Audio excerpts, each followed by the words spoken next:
Croeso cynnes i bob un ohonoch chi sy'n ymuno â ni yn ein haddoliad sydd yn dod o Capel y Ffynnon Bangor. Mae'n amlwg nid ffrydio byw sydd yn digwydd y bore yma, gan ein bod ni wedi recordio'r gwasanaeth yma o flaen llaw, wrth i ni wahodd y parchedig Meirion Thomas i pregethu i ni. Mae Meirion yn weinidog yn eglwys Efengylaeth Heol Malpus Casnewydd, a dyn ni ddiolchgar iawn iddo fo am baratoi ar ein cyfer ni y bore yma. Mae'n Sul y Mamau, a mae nifer o mamau sy'n aelodau yn Capel y Ffynnon wedi bodloni i'n cynorthwyo ni felly yn ein haddoliad y bore yma. A dwi'n ddiolchgar iawn iddyn nhw, pob un ohonyn nhw, am fod mor barod i wneud. Felly gan ddechrau, gewn ni gyflwyno ein hoedfa i'r arglwydd. Gewn ni weddio.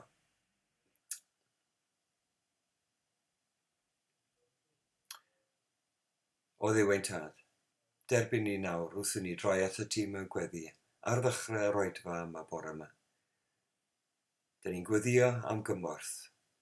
Cymorth yr ysbryd glân ar ein cyfer ni, i wneud yr hyn sydd yn mynd i ddwy'n clod i ti. Dyn ni'n diolch i ti arglwydd am y gair yw ti di rhoi i ni. Diolch i ti am famau sydd yn barod i rhoi o'i hamser a'i gwasanaeth i'r oedfa yma o bore yma. A diolch am Meirion sydd wedi paratoi hefyd ar ein cyfer ni. A dyn ni'n gweddio y bydd y cyfan dyn ni'n neud y bore yma yn dwy'n clod i'n harglwydd a'n gweredwr, yr arglwydd Iesu Grist. Amen. Mae'r emyn gyntaf dyn ni am ei ganu bore yma yn cyfeirio ni at yr Iesu. Cymaint yw rhoddion Iesu tuag ato ni. Cymaint yw ei ras tuag ato ni. Mae ef ei hun, yr arglwydd Iesu Grist, yn fwy na'r rhain i gyd. Mae'r Iesu yn fwy na'i roddion. Mae ef yn fwy na'i ras.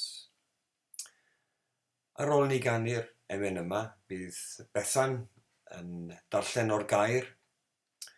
Wedyn bydd Ffion efo gair ar gyfer y plant.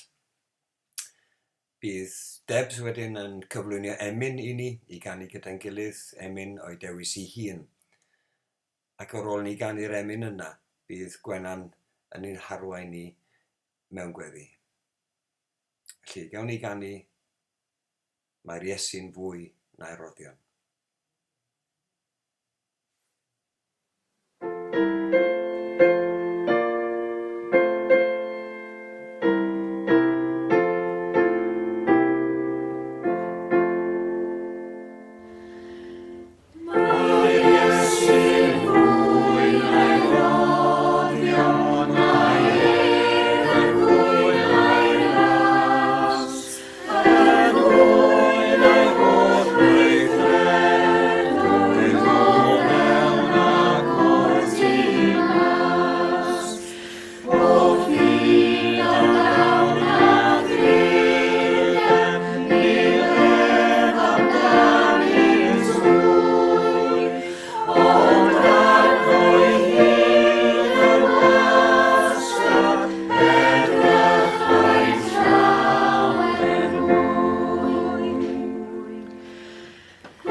Genesis 21, 1-7.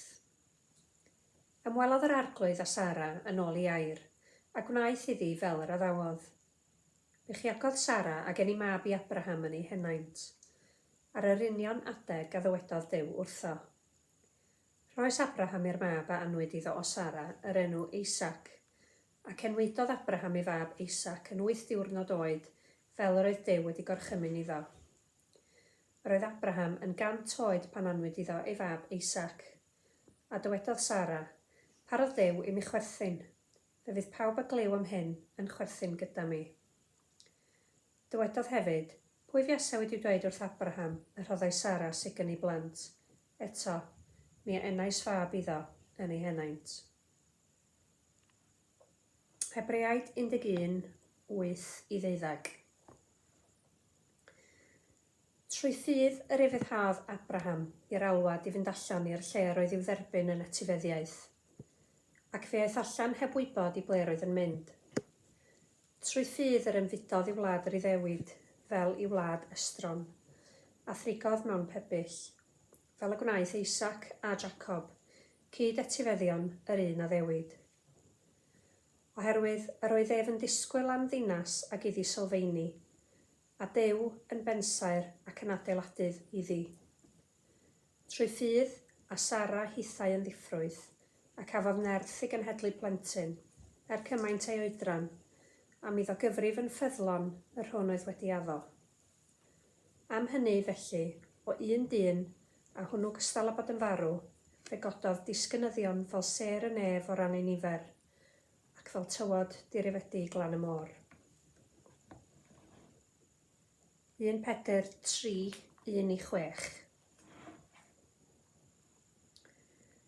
Yn yr un modd, chwi wragedd priod, byddwch ddarystangedig i'ch gwir, ac yna, os oes rhai sy'n anifydd i'r gair, fe hynillir hwy trwy ymarweddiad ei gwragedd, heb i chi ddeud yr un gair, wedi iddynt weld eich ymarweddiad pur a diwiol frydig. Boed i chi'n addurn, nid pethau allanol fel pethu gwallt, yn daclu a thlysau aur, ymharddu a gwisgoedd, ond cymeriad cel y galon a'i degwch di-dranc, sef ysbryd addfwyn a thawel. Dyna sy'n werthfawr yng ngolwg Duw.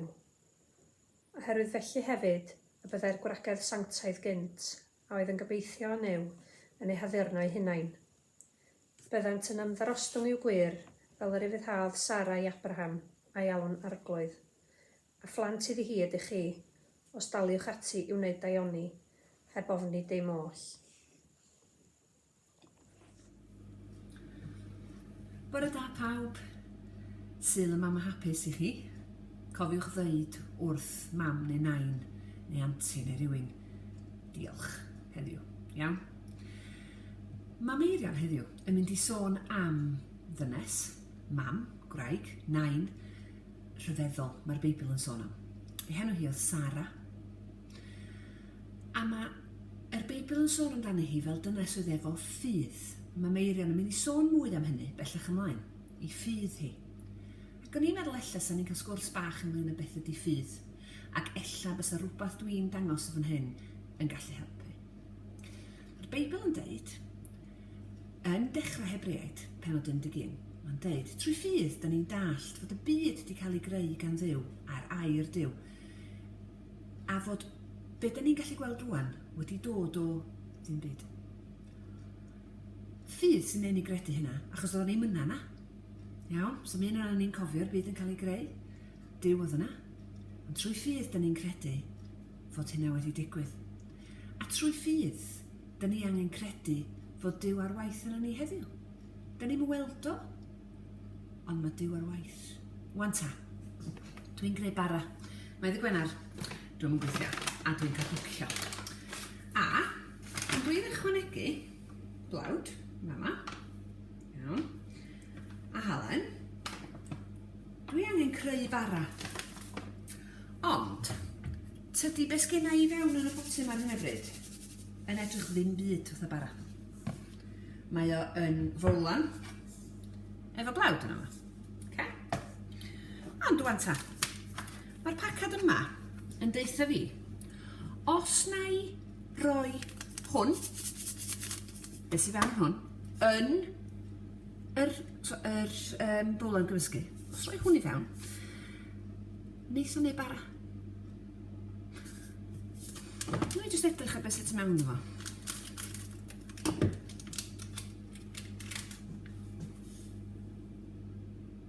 Yw hwnna'n edrych fel bara i chi?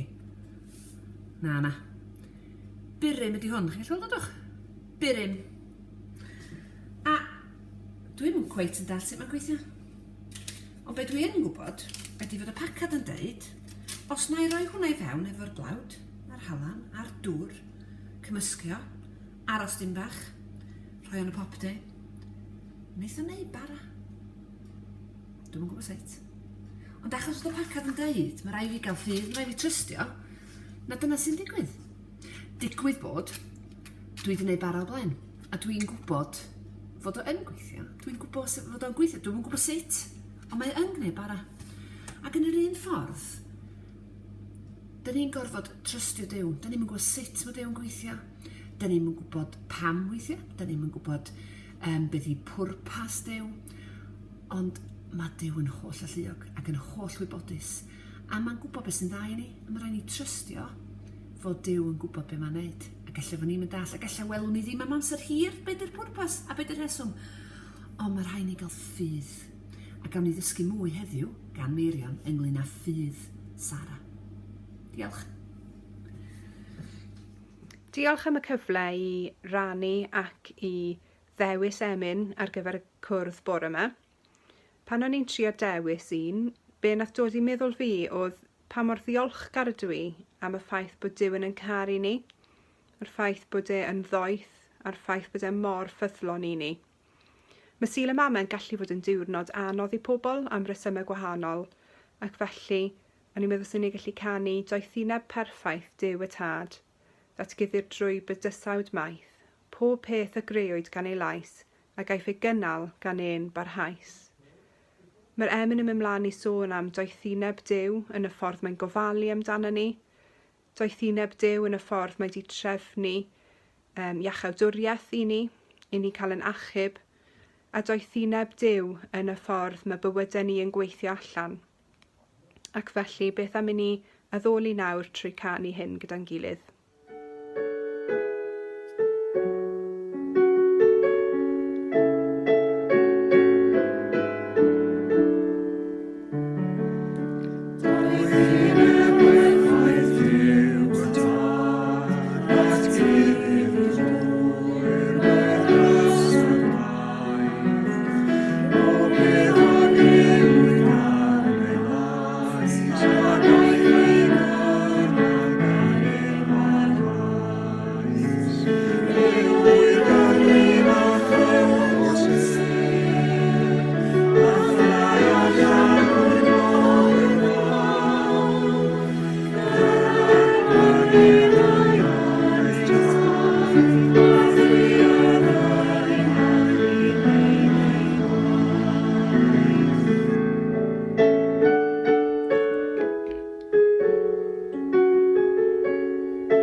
tad, yr hwn wyt yn y nefoedd. Diolch bod croeso ni ddod ata ti y bore yma. Dy fod ti ar dorsedd yn arglwydd pawb a popeth yn dy law a ni'n mor fach a di nod wyt ti'n yn gwahodd ni i dy geisio ac yn addo dy fod ti i'th gael a thwynhau gan y rhai sy'n troi atat. Da ni'n cydnabod arglwydd y sancteiddrwydd a dy awdurdod a dy rym di, a hefyd yn anhylyngdod ni a'n pechod a'n hangen ni amdana ti. Ond da ni hefyd yn gafel yn y gwirionedd rhyfeddol mae gorsedd gras ydy dy orsedd di. Diolch bod na waredwr ar gael i ni y bore yma arglwydd. Maddau ni yn pechodau. A diolch i ti bod modd i ni gael yn golchi o'r newydd yng ngwaed yn harglwydd Iesu Grist. Y gwaed sydd wedi dywall drosto ni a gwisg ni a'i gyfiawnder perffaithol. Yn dymuniad penna ni y bore yma arglwydd ydy dy addoli di a dy ddyrchafu di ac i ddeud yn dda amdana ti. Helpa ni os gweld i'n dda i ddod yn agos ata ti mewn gwirionedd ac i glywed beth sgyn ti ddeud wrtho ni, neu di oleo'n meddyliau ni a cynhesu'n calonau ni a plygan ewyllus ni arglwydd. Par bod ni ar ddiwedd y gwasanaeth yn wahanol i'r hyn ydyn ni ar y dechrau ac yn debycach i'r hyn wyt ti'n dymuno i ni fod. Yn fwy tebyg i'n harglwydd Iesu Grist, wyt ti'n deud yn dair mae dy bobl di ydy halen y ddeiar a goleini'r byd. Ac o arglwydd y bore yma, neu di'n helpu ni fod yn fwy defnyddiol yn ystod yr wythnos sy'n dod, dogoniant dy hun. Arglwydd i'r perwyl yma, da ni'n ceisio dy ysbryd glân di. Da ni'n gofyn ti eneinio geiriau Meirion wrth iddo agor y gair i ni. Diolch i ti amdano fo, ac am bob un sy'n cyhoeddi dair di yn gwlad a'n byd. Amddiffyn dy weision arglwydd rhag ymosodiadau'r unrhwg, cadw i llygaid nhw arna ti, a helpa nhw i fugeilio'r praidd wyt ti di rhoi dan i gofal nhw. Ac arglwydd os gweli di fod na, neu di godi gweithwyr o'r newydd, i ddwyn dy waith di yn ei flaen, tra bod i'n ddydd gras yn gwlad ac yn byd. Arglwydd ni'n gweddio dros yn gwlad yn y dyddiau anodd yma. Diolch i ti arglwydd am yr adnoddau helaeth sydd gyda ni yn y wlad yma o ran gofal iechyd a'r holl gysuron tymhorol sydd gyda ni yma o'i cymharu â llawer o'n byd. Ond da ni'n cydnabod hefyd arglwydd yn tlodi ysbrydol ni fel gwlad. Ac nad wyt ti ddim yn cael dy le yn gwlad fel wyt ti'n heiddi i gael. Defnyddio'r dyddiau heriol yma arglwydd i'n dysgu ni mor fach yda ni ac mor frau a byr ydy bywyd a par i ni feddwl am dragwyddoldeb arglwydd. Dysg ni i gyfrif yn dyddiau a gna ni'n ddoeth i iachawdwriaeth. Diolch arglwydd am wranda'n gweddi a rhagora ar yn deisyfiadau gogoniant i ti dy hun am bod ni'n gofyn y cyfan yn heiddiant ein harglwydd Iesu Grist. Amen. Diolch yn fawr iawn i Bethan, Fion, Debs a Gwenan am ei arweiniad yn ystod yr oed yma bore yma. Fel o'n i cyfeirio yn gynharach, mae Meirion yn pregethu y bore yma. Hanni o Bontydyles mae Meirion, ac ar ôl dyddiau coleg fe weithiodd gyda Prifysgolion Cymru gyda'r undebau Cresnogol cyn wedyn mynd yn weinidog yn ei fam eglwys ym Mhontydyles yn gyntaf, wedyn yn 1999 symud i Malpas Road, Casnewydd, i fod yn weinidog. Mae gan Meirion a Ceri, y wraig, 3 o blant, a rhai blynyddoedd yn ôl, bu Bethan, 1 o'r plant felly, gyda'i gŵr John Perry, yn gweithio ymhlith myfyrwyr colegau Bangor a colegau Gogledd. Bellach maen nhw wedi symud i weithio ac i wasanaethu yn Eglwys Efengylaidd Rhydaman. Dyna ni'n llongyfach John a Bethan ar unedigaeth Noa, ac wrth gwrs yn llongyfach Meirion a Ceri am fod yn fam gi ac yn dathgu unwaith eto. Cyn i Meirion pregethu, gawn ni ganu gyda'n gilydd a gofyn am gymorth yr Ysbryd Glân. Ysbryd Sanctaidd, dyro'r golau ar dy eiriau di dy hun. Agor i ni'r ysgrythyrau, dangos i ni geidwad dyn.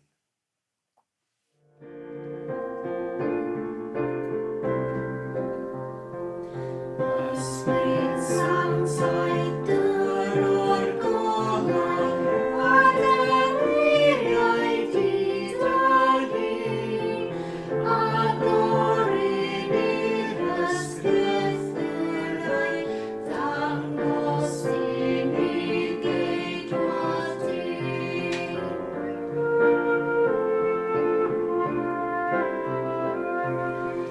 O Sancteifion myfyrdodau yn dy wirioneddau byw, crea'r yn ddymuniadau am drysorau meddwl Duw.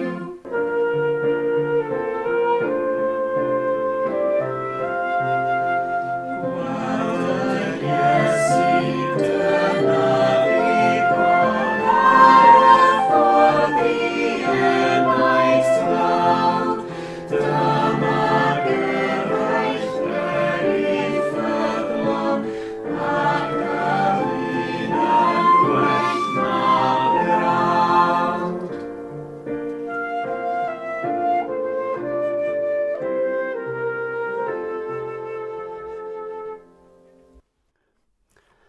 Bore da o Malpas Casnewydd i chi yng Nghapel y Ffynon Bangor y bore yma. Bore Sul y Mame. Ac rwy'n mynd yn groes i bob arferiad. Dwi ddim yn credu fy mod i wedi siarad yn benodol ar Sul y Mame, ar fame a gwragedd yn y ffydd. Ond y bore yma rwy am gyflwyno graig hardd yn y ffydd i bob un ohonom ni. Mae gennym yn atgofion personol o fam, ac mae rai ohonoch chi y bore yma yn fame, ac mae pob gŵr a bachgen yn ddyledus i fam, ac felly mae rhywbeth perthnasol gobeithio am droi yn sylw ni y bore yma at un o fame ac un o wragedd y ffydd. Cyn i ni wneud hynny, gadewch i ni weddio. I ni'n diolch i ti o arglwydd ein Duw a mae'n cadw yn cynnal yn ystod yr wythnos aeth heibio. I ni'n diolch fod dy ddaioni ath drigaredd wedi yn canlyn ni, a dy fod ti eto wedi dangos dy fawr drigaredd tuag atom ni. I ni yn diolch y bore yma am bob dylanwad da sydd wedi bod ar yn bywydau ni, ac i ni am oedi y bore yma i ddiolch i ti am dylanwad mam ar yn bywyd ni. I ni'n diolch am dy drefn di o'n gosod ni mewn teuluoedd, ac fod na helyntion a phroblemau, i ni'n diolch i ti o arglwydd. Mae dy drefn di sydd ore, ac i ni'n diolch y bore yma am gariad, am ymroddiad, mame, ac i ni'n gwyddio o arglwydd. Y byddwn ni o arglwydd yn y cwlwm deuluol sydd ohoni o'n cwmpas ni yn cyfri yn breintiau ni wrth ystyried y cariad a ddaeth atom ni trwy law a dylanwad mam. I ni'n gofyn I ti fendithio dy air I ni yn awr. I ni'n diolch am ganllaw dy air.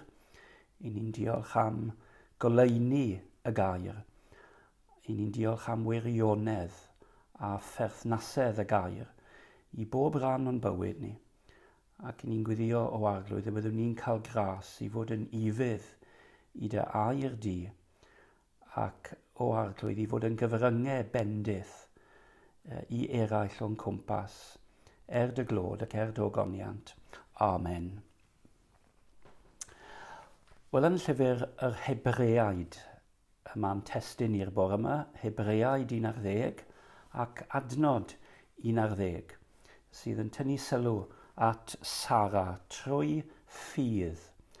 A Sara hithau yn ddiffrwyth, y cafodd nerth I genhedlu plentyn, cymaint a'i oedran.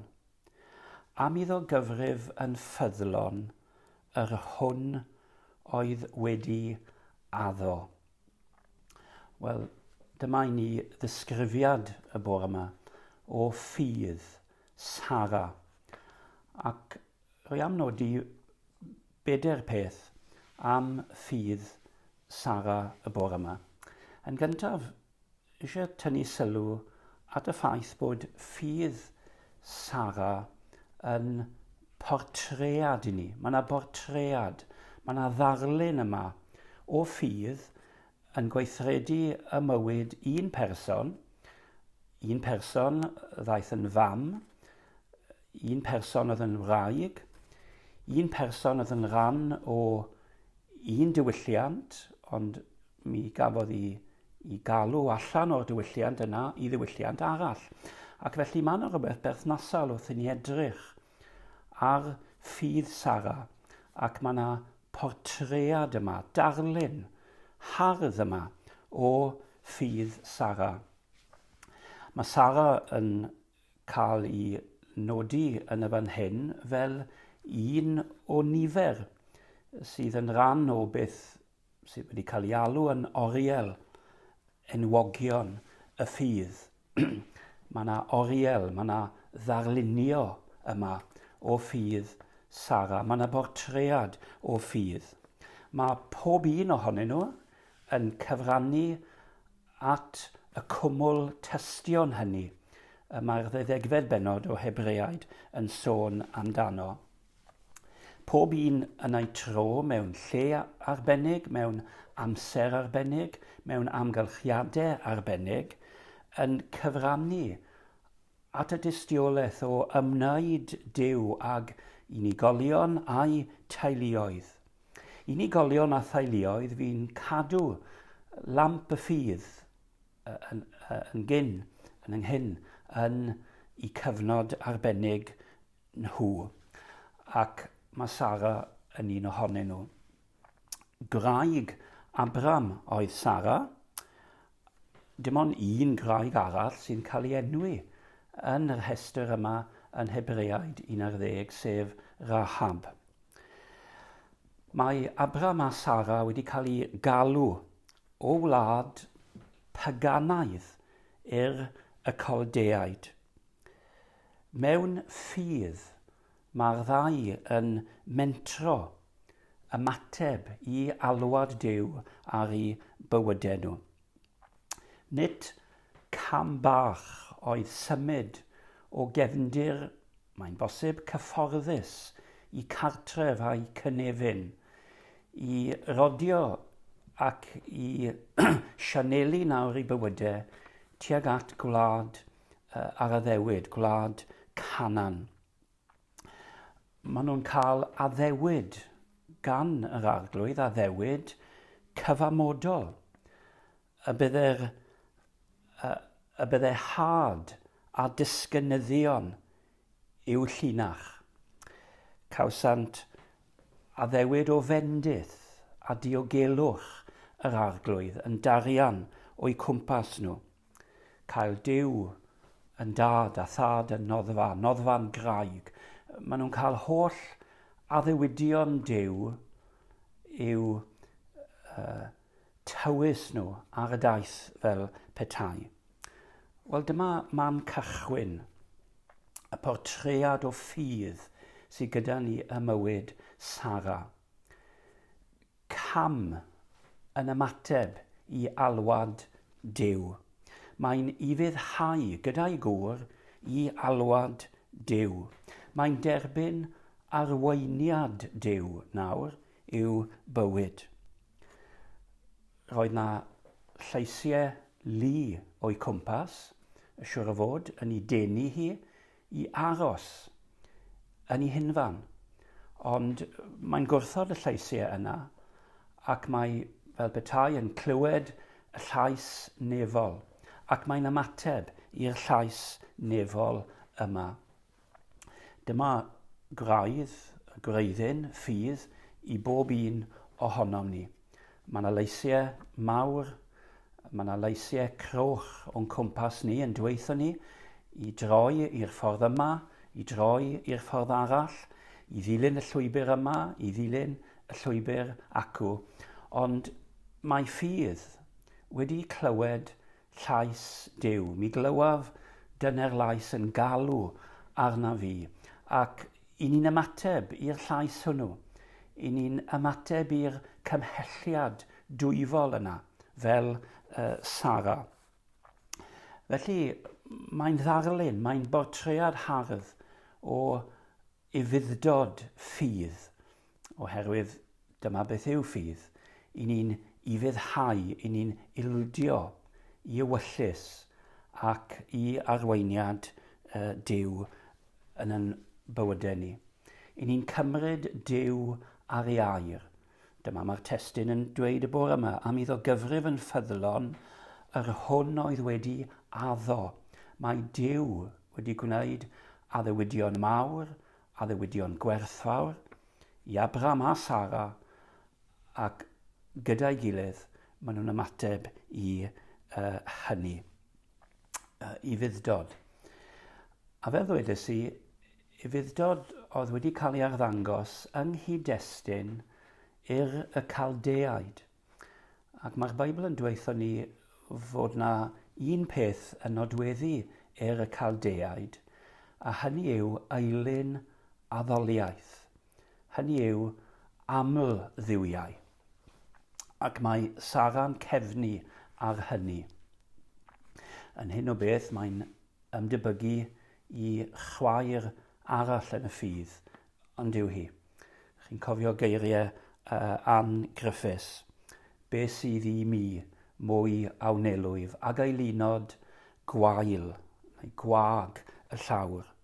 Tystio'r wyf nad yw ei cwmni i gystadlu am Iesu mawr.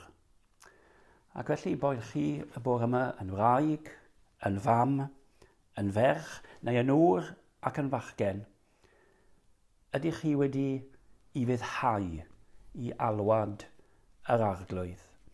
Dyma'r peth mawr byddwn ni'n dychwelyd ato oedd yn harddu y portread yma o ffydd Sara.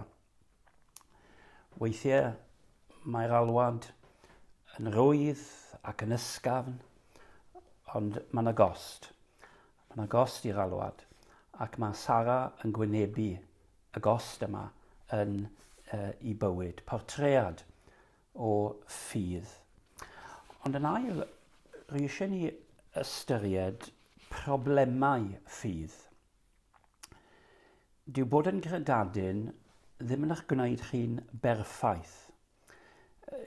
I chi'n dod i fewn i frwydr. Brwydr rhwng y cnawd a'r meddwl, yr ewyllus a'r dymuniad. Ac i ni'n gweld fod gan Sara i problemau. Problemau ffydd. Y problemau oedd yn dod wrth dilyn galwad yr arglwydd. Er iddi hi, Sara ac Abraham, derbyn a ddewid yr arglwydd, fydden y had a disgynyddion, ni chafodd yr addewid yma i wireddu yn syth. Pryderau Abraham a Sara o hyd i bod nhw'n ddiblant. Ond cawsant addewid pellach, neu Duw yn ail ddod atyn nhw i wireddu yr addewid. Ac yn dweithio nhw i fynd allan i rifo ser y nef a thywod y môr. A byddant yn dechrau am gyffred, am mawredd ar addewid yma oedd Duw wedi rhoi iddyn nhw. Ond mae diffyg amynedd Sara yn ei threchu. Dyma hi'n mynd ati i gynllunio, neu cynllwynio hyd yn oed, gyda i morwyn Hagar. A bydde Hagar yn cysgu gyda Abram mwyn iddyn nhw gael plentyn yn fiolegol, ond bydde'r plentyn yn dod yn eiddo i Abram a Sara. Hir yw pob aros, ac wrth i'r aros fynd ymlaen ac ymlaen, dyma Sara'n penderfynu cymryd fel petai i'w dwylo ei hun y cynllun a'r bwriad a'r pwrpas. Dyma broblem naturiol i bob ffydd. Caffed ymynedd i pherffaith waith, ond mae ymynedd yn mynd yn fyr ac yn bryn yn bob un ohono ni. A'r temtasiwn yw cymryd ar y wenau un dwylo yn hunan. Hunan reoli, hunan cynllunio a chynllwynio. Gosod yn agenda ni, hynny yw, mae rhaid i fi gael y peth yma nawr, uwchlaw ac uwchben, agenda ac amserlen yr arglwydd. Mae Sara eisiau hyrwyddo gwaith Duw. Mae Sara am fynd ymlaen gyda gwaith Duw, ond yn ei ffordd cnawdol, naturiol, hunanol hi ei hunan. Wel, ydych chi'n clywed y pethau yma ac ydych chi'n dweud yn gwybod yn iawn beth sy'n digwydd yn y fan hyn. Mae hwn wedi digwydd i fi mwy nag unwaith. Methu deall felly amserlen yr arglwydd. Methu deall fod meddyliau yr arglwydd yn uwch na'n meddyliau ni, ac bod ffyrdd yr arglwydd yn uwch na'n ffyrdd ni.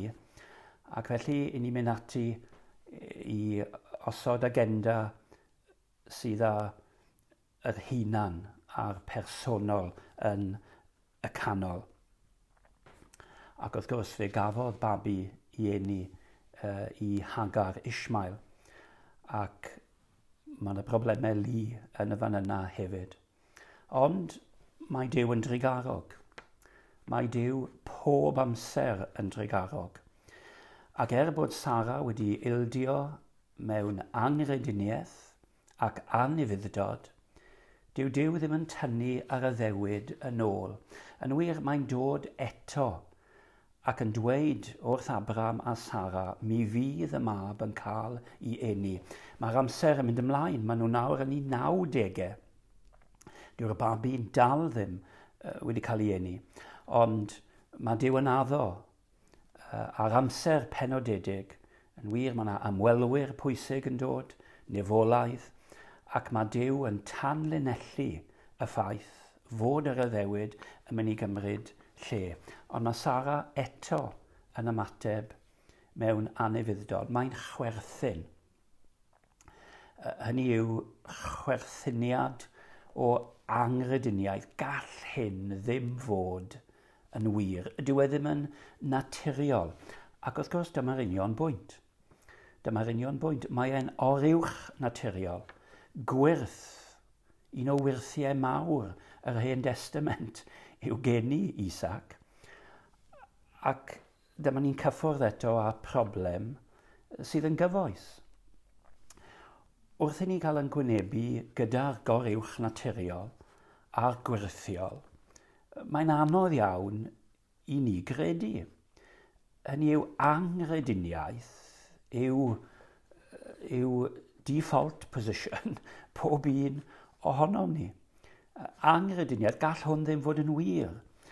Hynny yw, ni'n gweithredu tu fewn i gyfyngder meddwl, i gyfyngder reswm dynol bob tro. Ond os yw Duw yn bod, ac mae e'n dduw, wrth reswm, mae e'n holl alluog, mae e'n anfeidrol, gall y Duw yma dorri fewn i fyd amser. I gall y Duw yma sydd yn gweithredu ar un llaw yn ôl beth i ni'n galw canllawiau naturiol, trefn, bywyd a natur, ond gall y Duw yma gweithredu mewn ffyrdd gwahanol. Mi all e weithiau mwyn dangos I fawredd, I allu a'i nerth, a dangos I ni hefyd ein bachander a'n anallu, mi all e weithredu mewn ffordd hollol wahanol, ffordd goruwch naturiol. A dyma sydd yn digwydd I Sara yn y fan hyn. Mae addewid Duw yn addewid goruwch naturiol, yn addewid sydd yn mynd I ddangos pan bod dyn a graig yn cyrraedd oed lle mae'n gwbl annaturiol ac yn gwbl amhosib yn fiolegol. I gael plentyn, y mae Duw yn mynd I weithredu, y mae nerth a gallu Duw yn mynd I gael I arddangos. Ai wedi I mi heneiddio am gŵr hefyd yn hen y caf hyfrydwch o fod yn fam. A dywedodd yr arglwydd wrth Abraham pam y chwarddodd Sara a dweud a fyddaf un wir yn planta a minnau'n hen. A chi'n sylwi yn Genesis 18 beth yw ateb Duw. A oes dim yn amhosib i'r arglwydd. Arglwydd nef a llawr, arglwydd y bydysawd cyfan, arglwydd y gogoniant, arglwydd pob grym a nerth, a oes dim yn amhosib i'r arglwydd. Mae angen gwirth mewnol ar bob un ohono ni, mwyn I ni weld y gwirthiau allanol sydd yn digwydd o'n cwmpas ni. A'r ateb pob tro yw sylweddoli bod Duw y tu hwnt i'n gallu a'n reswm ni. A oes dim yn rhy anodd i'r arglwydd. Yr arglwydd sydd y tu hwnt I bob cyfyngder o'n haiddo ni. Ac eto dyw angrediniaeth Sara, ar ail dro ni weld angrediniaeth Sara fel problem i'w ffydd hi. Dyw hwn ddim yn mynd I rwystro nac amddifadu Sara o rodd grasol caredig Duw. Dyma ddewid Duw dof yn yr amser penodedig yn hymor y gwanwyn a chaiff Sara fab. Cyfamod cry. Does dim byd all atal y cyfamod yma. Cyfamod gras, cyfamod trigaredd. Dyw hyd yn oed angrediniaeth pechadurus dyn, ddim yn gallu rwystro dibenion mawr yr arglwydd.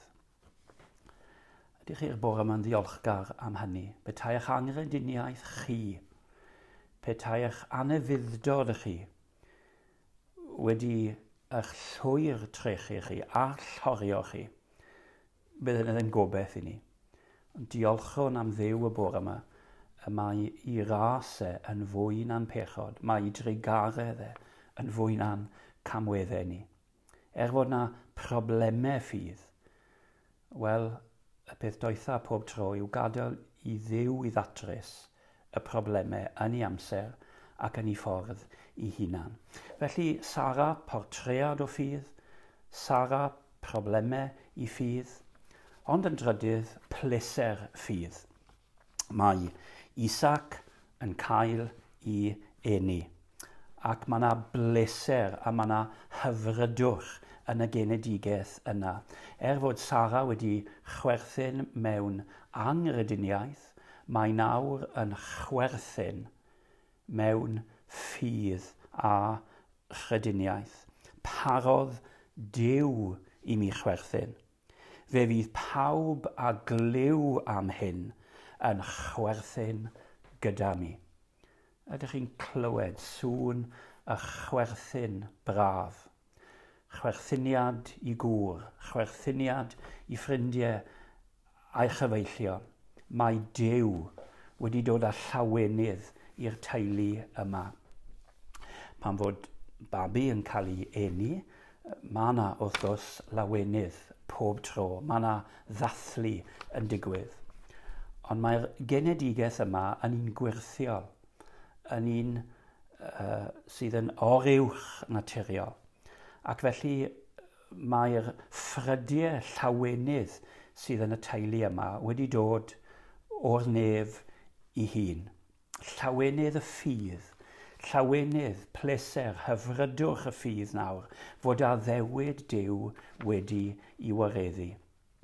Ac mae yna linell hardd yma ond oes, o gyfnod cyfamod dyddiau'r Hen Testament i gyfamod y Testament Newydd. Oherwydd mae'r babi yma sy'n cael ei eni, Isaac, wrth gwrs, mae yn yr had addawedig fydd yn harwen ni maes o law at berson yr arglwydd Iesu Grist. Duw Abram, Duw Isaac, Duw Jacob, Duw Dafydd, Duw a thad ein harglwydd Iesu Grist. Ac os oes yna lawenydd yn y fan hyn, wel, faint o lawenydd fydd yn y cyflawni terfynol sydd yn dod ymherson yr arglwydd Iesu Grist. Bendith a llawenydd gwireddu y cyfamod sydd yn y fan hyn. Mae Pedr yn ei epistol cyntaf, y bennod cyntaf, yn sôn am ffydd a'r llawenydd sydd yn dod o gredu, yr ydych yn ei garu ef, na welsoch mohono. Ac am eich bod yn awr yn credu ynddo heb ei weld, yr ydych yn gorfoleddu a llawenydd anreithadwy a gogoneddus. Mae yna chwerthin yn perthyn i ffydd pob Cristion. Mae yna bleser, mae yna hyfrydwch. Yn wir, mae yna bleser a hyfrydwch. Chewch chi ddim ohono mewn un man arall. Mae'r sefyllfa allanol, mae hyd yn oed sefyllfa meddwl a corff weithiau yn gwasgu, ond yn ddwfn, yn enaid, yn ddwfn, yn halon y gwir gredadyn. Mae ffrydiau gorfoledd yn tarddu o ddisglair o'r seddfainc yn oherwydd o'r gorseddfainc yna. Daeth y gorchymyn i eni Isaac, daeth y gorchymyn i eni Iesu Grist, daeth y gorchymyn hefyd i eni o'r newydd, pob un o deulu'r ffydd, pleser y ffydd. Wedyn, yn olaf, mae'r Beibl yn cymryd ffydd Sara yn batrwm.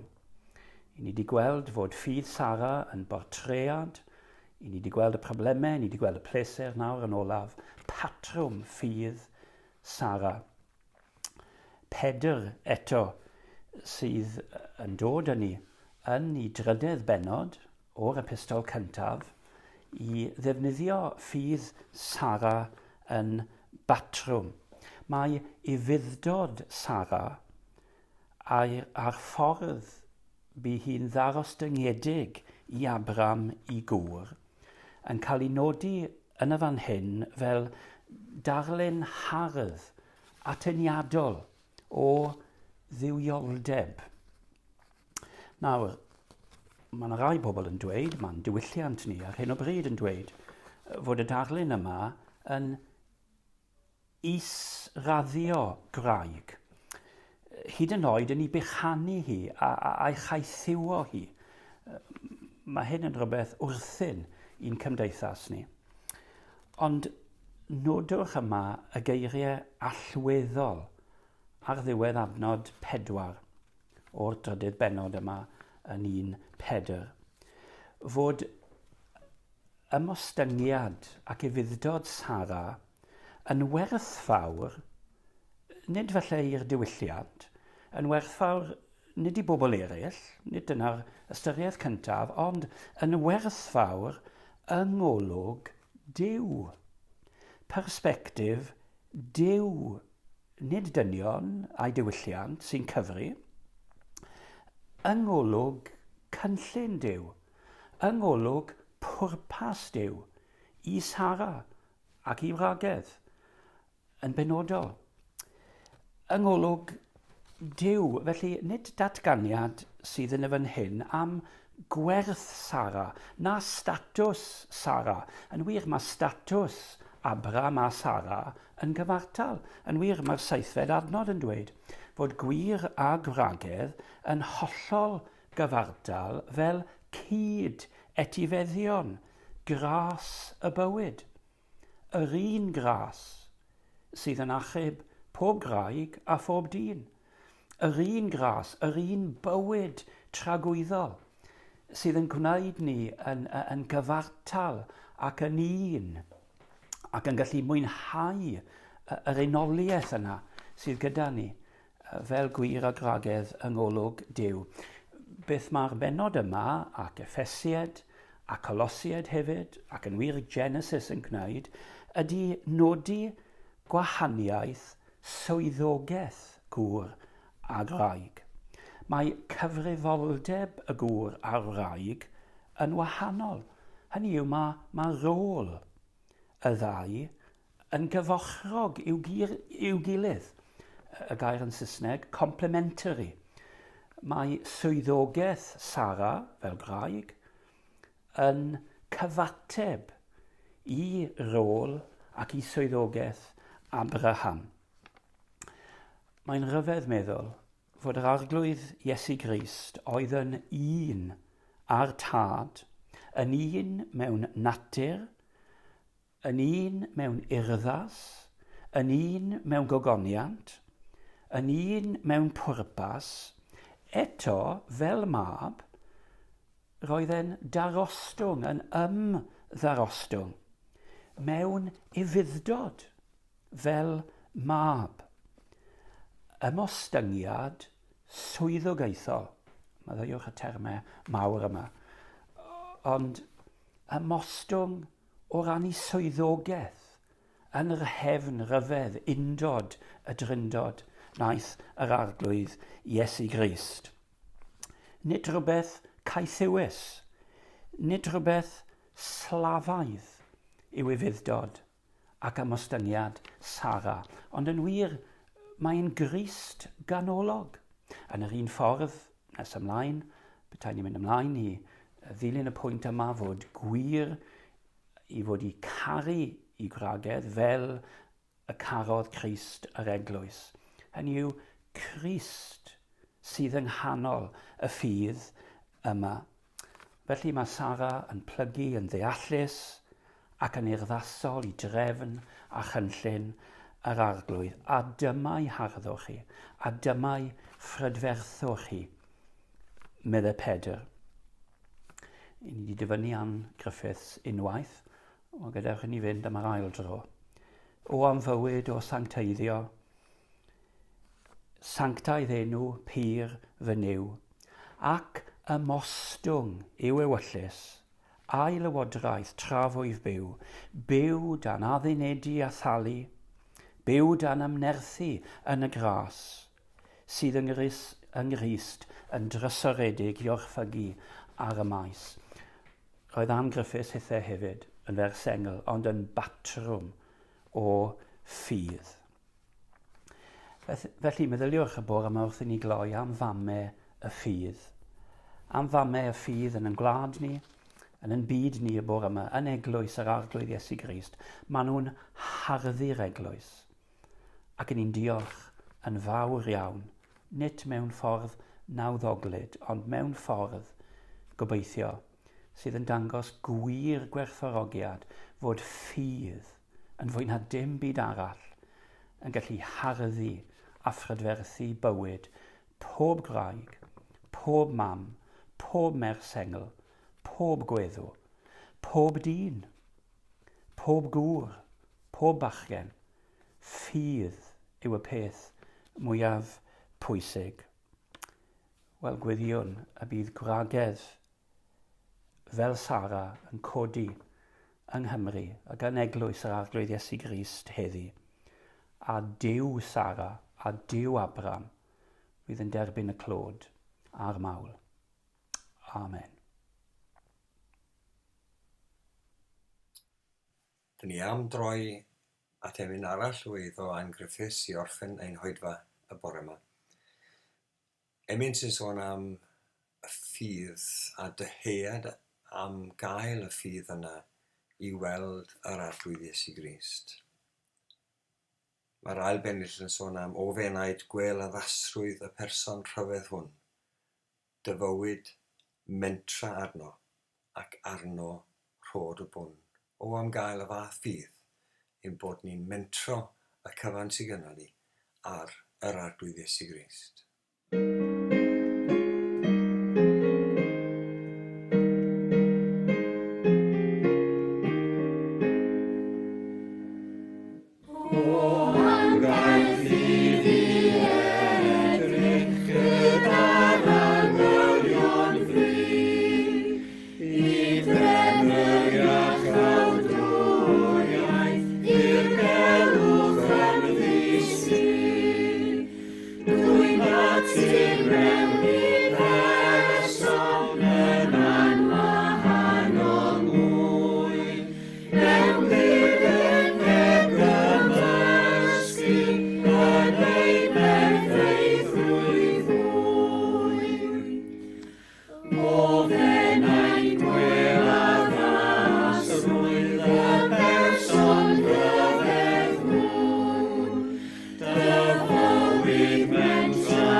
Gawn ni gyflwyno'n hunain i'r arglwydd i orffen ein hoedfa bore yma. Bydded i'r arglwydd dy bendithio ath gadw. Bydded i'r arglwydd lywyrchu ei wyneb arnat a bod yn drigarog wrthyt. Bydded i'r arglwydd edrych arnat a rhoi i ti heddwch. Amen.